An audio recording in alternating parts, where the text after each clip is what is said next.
ago, I got to stand amongst 100 protesters in front of a building that had ignited our frustration. And we were standing against an ad that was put out in our university newspaper in the liberal city, that's important, of Austin, Texas. And the ad was put out by an organization that, and I quote, is defending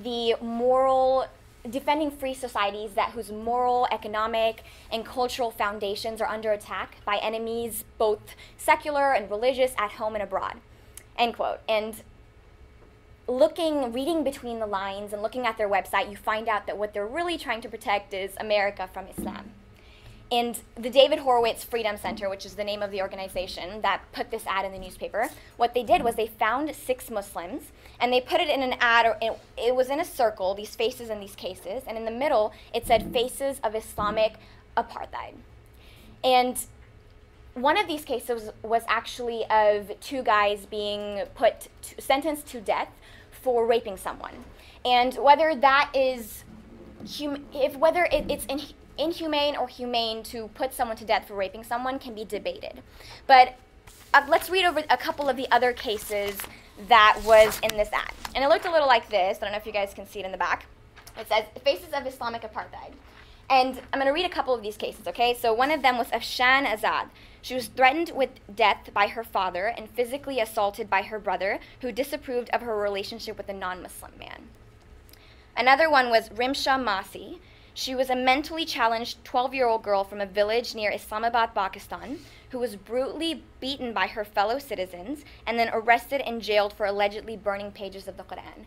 And we know, sitting over here as Muslims, that this has nothing to do with Islam. Their actions have nothing to do with Islam. But the ad failed to mention that these Muslims were going against Islam to commit these violent acts against humanity. In fact, they were indirectly telling the audience that these Muslims are great Muslims. They're following exactly what Islam is saying. The only free society that I see being protected here is one that is free to use the power of rhetoric to obscure facts. And believe me, we protested. We made sure that the school newspaper knew that this had not gone unnoticed. And I was standing there, we got a public apology for it, and we walked away. We were a little disappointed because that's all we got. But after some time, we got over it. We were like, this is fine. I mean, it happens all the time. This is all we're going to get. But that's not where it should stop. Because the foundation that put out the ad, the people that read that ad and were happy to see it there, the people that read that ad, worst of all, who read that ad and learned something new about Islam, or what they were projecting to be Islam. So the Pew Research Center, just to show you guys how real Islamophobia is, the fear of Islam, the Pew Research Center did a poll, and it lasted for 11 years. Starting in 2002, they asked Americans if they agree or disagree with this statement. The Islamic religion teaches violence more than any other religion in the world. In 2002, it was about 6 months after 9/11, 25-ish% of people agreed with this statement. Fast forward 11 years. So last year, May 2013, when they once again finished the survey, it was 42%, which is it's not too accurate because a lot of surveys actually put this percentage at 50% or greater of people who believe that, the people that we're surrounded with, the people we communicate with, the people that we do business with, 42% of more of them believe that our religion teaches us violence. And we do little to nothing to change their minds. And don't get me wrong, I'm not saying that what we did in Austin was nothing. It was definitely something, but it wasn't enough. The foundation that put out the ad, okay, we can say that what they did was wrong. But can you really fully blame them? I mean, the media every day has something new about what's going on in Islamic countries, and it's mostly, if not all, violent. I get surprised when a non-Muslim comes up to me and says, I believe what the media is doing is wrong. They shouldn't be lying about Islam. I'm like, wait, how did you know they were lying?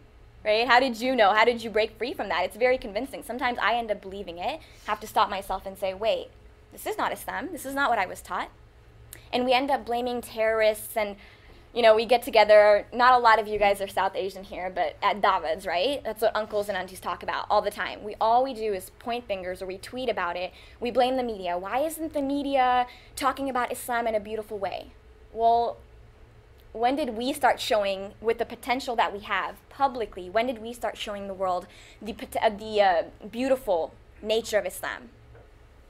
So let's start talking about the solution, okay? It's obviously a problem, okay? Now, I believe, and it's kind of hard to grasp, but I believe Islamophobia is actually a blessing, okay? It is a wake-up call that Allah subhanahu wa ta'ala is giving us. He's shaking us. He's saying, okay, this is a reality check, wake up. And we need to heed that, okay? Because the same things that we can use to solve Islamophobia are the same things we need to use to solve this ummah, a lot of the problems that this ummah has right now. Which, first of all, it's taking responsibility for the lack of action of Americans here, Muslim Americans in the West. And the second thing is educating our Muslim youth.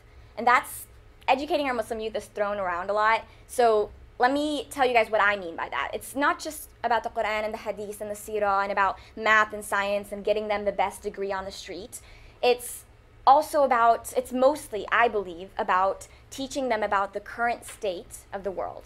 So teaching them about water pollution, about what's going on in Syria, right? Because what's going on in Syria, guys?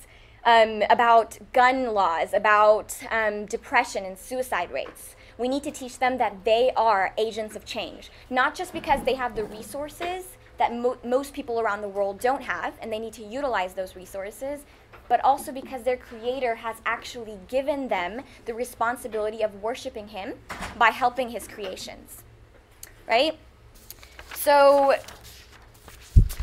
we need to basically not sit idly in America and in the West anymore. We need to stop pushing this idea of success, or we need to minimize the pushing of idea of success in the form of big houses, nice cars, the best degrees.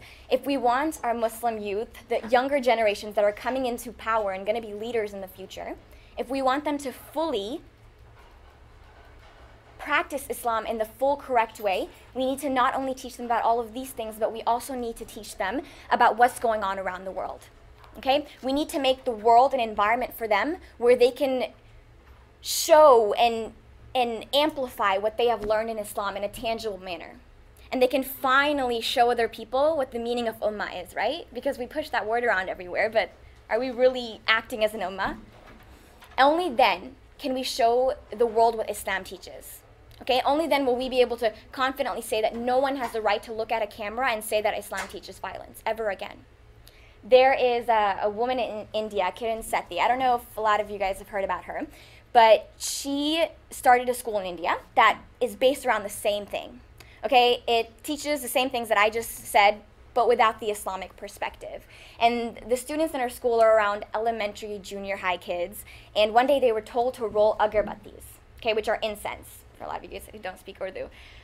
So they spent 2 hours sitting on the floor in India rolling these incense, and after 2 hours they realized they had experienced child labor, and they became passionate and driven enough to go into the streets of India and tell business owners what child labor is, why it's wrong, and what they could be doing instead to solve it. And these were children. They were in elementary and junior high. Another one of Kiran Sethi's programs caused 6 or 12 children in villages to stop 6 child marriages. That's amazing. I mean, that's the kind of potential that our Muslim youth, or youth in general, have. And we need to take advantage of it. So for the past 8 months, I have been part of co-founding an organization, co-founding and building an organization. And it's a nonprofit. It's called Unleashed Generations. And we are aiming to motivate our youth in a similar way. We're going to make insightful, we're going to foster insightful Muslim humanitarian leaders who go out there, who not only show people that Islam teaches beauty and peace and helping others, but also they're going to be, while they're doing this, they're going to be fixing global issues. So I want you guys to imagine this world, okay? Imagine a world where generation after generation of our Muslim youth are going out there fixing issues, trying their best to heal issues. They're educated about the world around them, about what's happening in other countries. They're trained to be leaders. Imagine this world and realize that Islamophobia, it might be an indirect way to alleviate it, but Islamophobia doesn't have a place in this world. Okay? And we know that Islamophobia is wrong. We know that the fear of Islam is wrong. We know that we've been misunderstood around the world.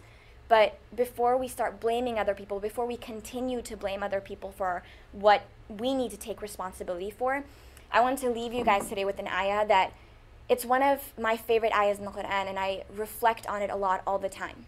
And I hope that it hits you as hard as it has hit me.